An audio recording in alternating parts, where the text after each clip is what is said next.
हम लोग सिविलियन लोगों को बचा रहे हैं, हम लोग निहत्थे हैं, हम लोग आपके लिए कोई भी खतरा नहीं है, हमें गोली मत मारी। ये कोटेशन है रेचल कोरी का। आप रेचल कोरी को जानते नहीं होंगे, ये एक एक्टिविस्ट थी। तो स्वागत है दोस्तों हमारे चैनल में जिसका नाम है फाइनल डिकोड। आज मैं आप लोगों को एक ऐसा एक्टिविस्ट के बारे में बताऊंगा जिसके बारे में बहुत कम कोई लोग जानती है। तो मैं ऐसा बहुत सारा सीरीज लाने जा रहा हूँ जहाँ पर मैं ऐसा एक्टिविस्ट लोग के बारे में बताऊंगा जिसके बारे में नॉर्मल जनता बहुत कम जानती है। मीडिया इसके बारे में आप लोगों को नहीं बताता है। क्यों नहीं बताता? क्योंकि ये लोग के बारे में लोग नहीं चाहते हैं कि लोग जाने, आम जनता अवेयर हो। क्योंकि जितना भी बड़ा बड़ा पावर हाउस है, जितना भी मीडिया हाउसेस है, वो सब बिका हुआ होता है। और जो जो एक खुफिया एजेंसी है जो दुनिया को एक तरह से समझ लिए कि बैक हैंड से चलाता है, दुनिया में फाइनेंशियल ट्रांजेक्शन को चलाता है, दुनिया के इकोनॉमी को कंट्रोल करके रखता है, जिसे आप कोई भी नाम दे सकते हैं। एंड्रू टेट के लफ्जों में बोले तो मैट्रिक्स जिसे कहता है। तो मैट्रिक्स हो या जो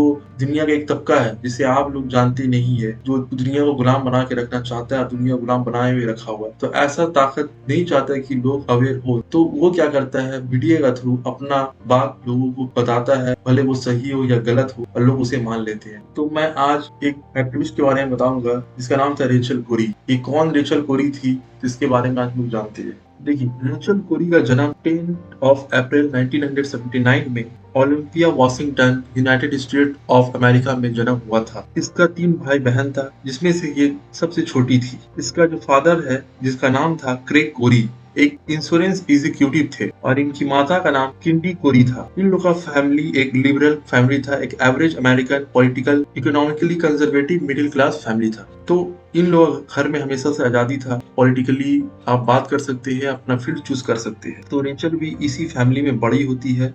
जब वो अपना हाई स्कूल कंप्लीट करती है, कोरी चले जाती है एवरग्रीन स्टेट कॉलेज में। वहां से वो अपना ग्रेजुएशन करती है। जब वो पढ़ाई करती रहती है तभी वो वॉशिंगटन में एक वॉलंटियर ग्रुप ज्वाइन कर लेती है जिसका नाम होता है वॉशिंगटन स्टेट कंजर्वेशन कॉर्प्स, जहां पर वो 3 साल गुजारती है। और वो ये ऑर्गेनाइजेशन जब वो ज्वाइन करती है, ये ऑर्गेनाइजेशन में वो क्या करती है, वो जाती है मेंटल पेशेंट लोग से मिलने। मेंटल पेशेंट जो होता है ना, दिमागी मरीज, उन लोग से ये मिलने जाती है। उन लोग से क्या करती है, ये इंटरेक्ट करती है और देखती है कि उन लोगों का जिंदगी कैसा चल रहा है, उन लोगों को कैसा सुधारा जाए। और जब ये एवरग्रीन स्टेट कॉलेज में थी, वहीं पर ये अपना जिंदगी को समर्पित करती है। ऐसा में असल में देखा है तो ये बचपन से ही अपना जिंदगी को आपका जाकर एक्टिविस्ट थी। जब इसका फादर बताते हैं कि ये जब बच्ची थी यानी कि 5th ग्रेड में थी, तो उसका फादर बोलते कि मैं इसे लेके गया था कहाँ पर, अपना ऑफिस में। वहाँ वो ऑफिस का जो प्रेसिडेंट था, तो उसने सवाल किया, हर कोई बच्चा लोग से सवाल यही पूछता है कि बड़ा होके क्या बनोगे, और बच्चा लोग को ये सवाल पसंद नहीं आता है। तो उसके फादर बताते हैं कि जब रेचल से उसका जो प्रेसिडेंट पूछता है कि बड़ी होके क्या बनोगी, तो वो उस प्रेसिडेंट का आंख में देखकर एक 5th ग्रेड का बच्ची बोलती है कि मैं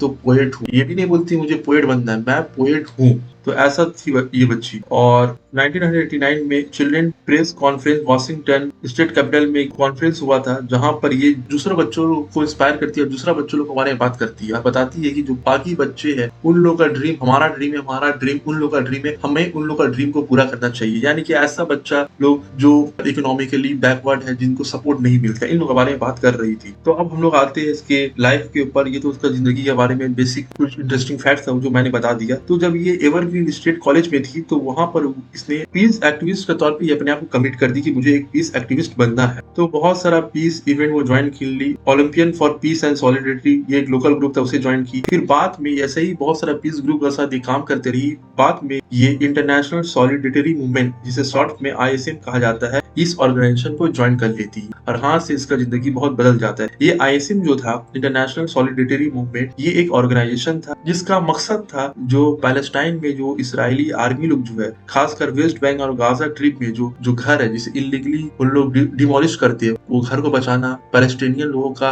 राइट्स का बात करना, पैलेस्टीनियन लोगों के घर को जो बुलडोज कर दिया जाता है, घर को जो डिस्ट्रॉय कर दिया जाता है, उसे बचाना, निहत्थे लोगों को बचाना, ये इन लोगों का काम था। यानी कि पैलेस्टीनियन एक्टिविस्ट ही है। तो वो गाजा जाती है, जब वो कॉलेज में रहती है तो उसी टाइम में वो जाती है, वहां जाकर पढ़ा देखती है कि क्या चल रहा है। फिर वो राफा एक जगह है पैलेस्टाइन में, वहां पर भी जाती है, वहां पर कंडीशन दिखती है कि क्या सब चल रहा है। तो जब वो 23 साल का रहती है, 16 मार्च 2003 को वो एक प्रोटेस्ट को लीड करती है। एक कैंपेन चल रहा था कि जो इजरायली आर्मी है वो अपने बुलडोजर लेके आया था और गाजा स्ट्रिप में जो घर है उसे डिमोलिश कर रहा था। डॉक्टर समीर नसरुल्लाह का घर था, जिसे इजरायली आर्मी बोलता था कि यहाँ पर जो रेजिस्टेंस ग्रुप है उन लोग ये घर को एज अ शील्ड इस्तेमाल करते हैं, यहाँ से उन लोग गोली मारते हैं, तो ये घर को हमें मट्टी में मिलाना है, यानी कि बुलडोज करना है, इसे डिस्ट्रॉय करना है। तो ये क्या करती है, उस घर में जो डॉक्टर होता है वो घर में एक दिन पहले रहती भी है। जब वो बुलडोजर आता है तो ये क्या करती है, उस बुलडोजर के सामने जाके खड़ी हो जाती है और माइक लेके बोलती है कि आप इधर घर को इलीगली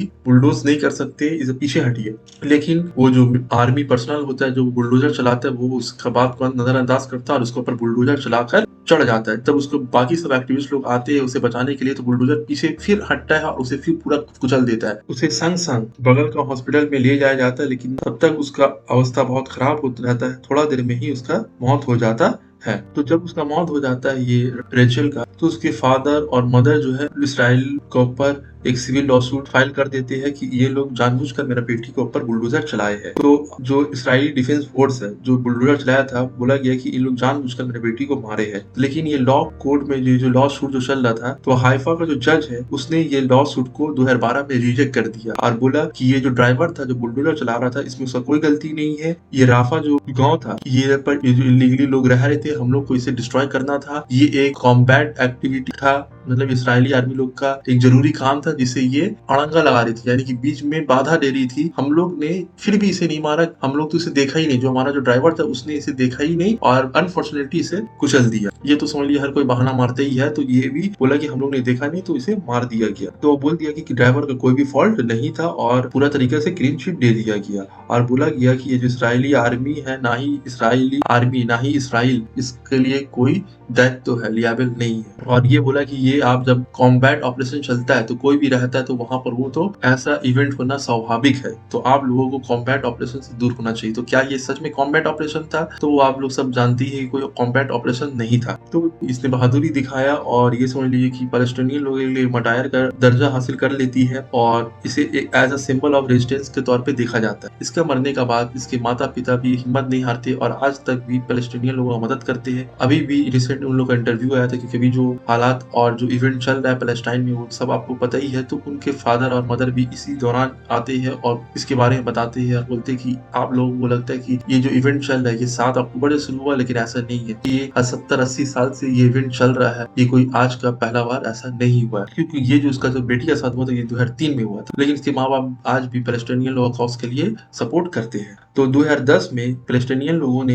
एक एनुअल स्पोर्ट लॉन्च किया था, एनुअल स्पोर्ट चैंपियनशिप रेचल के नाम पे। जो रेचल कोरी इसी का मेमोरी पे क्या किया, उन लोग ने एक चैंपियनशिप लॉन्च किया था और उन लोग स्पोर्ट्स खेलते हैं और इसके ऊपर बहुत सारा फाउंडेशन भी बना है, Rachel Corrie foundation for peace and justice. एक नॉन प्रॉफिट ग्रुप है और इन ग्रुप का मदद होता है कि जो ह्यूमन राइट और सोशल इकोनॉमिक और इन्वायरमेंटल जस्टिस उसे दिलाया जाए और इसराइली अपार्थाइड है उसे खत्म किया जाए। इन लोग का मेन मकसद होता है। जब वो पैलेस्टाइन में थी और उसके मरने से 2-3 हफ्ता पहले वो अपना माँ बाप को एक लेटर लिखती है और बताती है कि किस तरीका से यहाँ लोग सफर कर रहे हैं और किस तरीका से लोगों का जिंदगी मुश्किल है। तो ये चीज उसके माँ बाप भी बताते हैं कि किस तरीका से उसका बेटी ने ये अनुभव किया था और ये अनुभव अपने माता पिता लेटर में लिखी थी और फिर उसी का 2 हफ्ता बाद उसका बेटी का देहांत हो जाता है। तो ये एक एक्टिविस्ट थी। ऐसा बहुत सारा एक्टिविस्ट है जिसके बारे में आप लोग बहुत कम जानते हैं, तो मेरा मेन एम होगा कि ऐसा एक्टिविस्ट लोग का बारे में इन्फॉर्मेशन निकालना और आप लोग तक पहुंचाना ताकि आप लोग भी जाने और थोड़ा नॉलेज गेन करें कि जो हमें दिखाया जाता है जरूरी नहीं कि वही चीज सही है। तो हम लोग को उसके अलावा भी बाहर निकलना है और रियल वर्ल्ड में आना है, जो असल में जो चीज हो रहा है उसे देखना है, क्योंकि रियल वर्ल्ड भी में हम लोगों को जीना है। क्योंकि मीडिया और जो मेन पावर पर्सनैलिटी है जो दुनिया को जो चला रहे हैं, तो उन लोगों का मेन मकसद होता है कि लोग ज्यादातर रैट रेस में पार्टिसिपेट करें, सवाल पूछे नहीं। जो सवाल पूछेगा या तो उसे मार दिया जाएगा या उसे गैप कर दिया जाएगा या उसे जेल के सलाखों के पीछे भर दिया जाएगा। तो एज अवेयरनेस सिटीजन आप अवेयर होइए और जहाँ कहीं भी कोई भी अन्याय हो रहा है उसके खिलाफ आवाज उठाइए। आज किसी और का साथ हो रहा है, कल हो सकता है आपका साथ हो, तब आप कुछ नहीं कर पाइएगा। तो हमेशा जो राइट चीज है उसके लिए आवाज उठाना चाहिए। तो मैं नेक्स्ट वीडियो और भी बहुत सारे एक्टिविस्ट के ऊपर लेकर आऊंगा। अगर आपको लोग चाहिए कि और भी एक्टिविस्ट के ऊपर वीडियो आए तो नीचे कमेंट सेक्शन में बता सकते हैं, जिसके बारे में बहुत कम information available. Thanks for watching friends.